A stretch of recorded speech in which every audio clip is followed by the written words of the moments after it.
Bima Pub, urahisi wa maisha.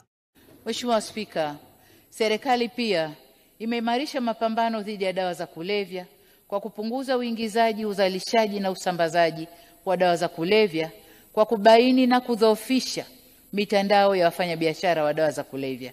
Katika kipindi hiki tulikamata jumla ya kilogramu milioni 4,997,511 za dawa za kulevya zikihusisha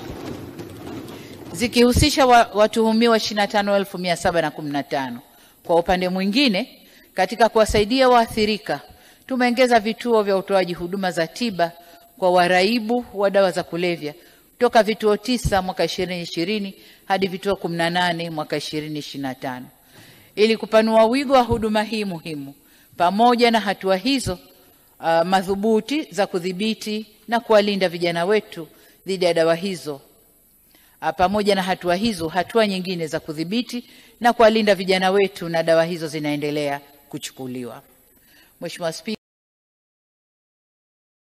habari hii inatokea jijini Arusha, inahusiana na hoteli ya kimataifa ya Parrot Hotel. Hoteli hii ina hadhi ya nyota 4 ya ukweli iliyopo Kaloleni jijini Arusha. Jengo lake ni la ghorofa lenye floor 13, vyumba 116 vya kulala vyenye hadhi tofauti tofauti. Hapa kuna executive suite, junior suite, executive, standard bedroom, double deluxe na twin bedroom. Parrot Hotel ndani yake ina migahawa miwili. Mmoja ni maalum kwa ajili ya kupata kahawa za aina zote. Sehemu ya pili ni ya kupata chakula pekee. Hapa kuna bar maalum yenye swimming pool iliyopo floor ya 3. Kuna kumbi za mikutano kubwa 2 na kumbi ndogo ndogo kwa ajili ya vikao. Katika Afrika Mashariki, Parrot Hotel kwa sasa ni hoteli ya mfano kutokana na ubora wa huduma zake.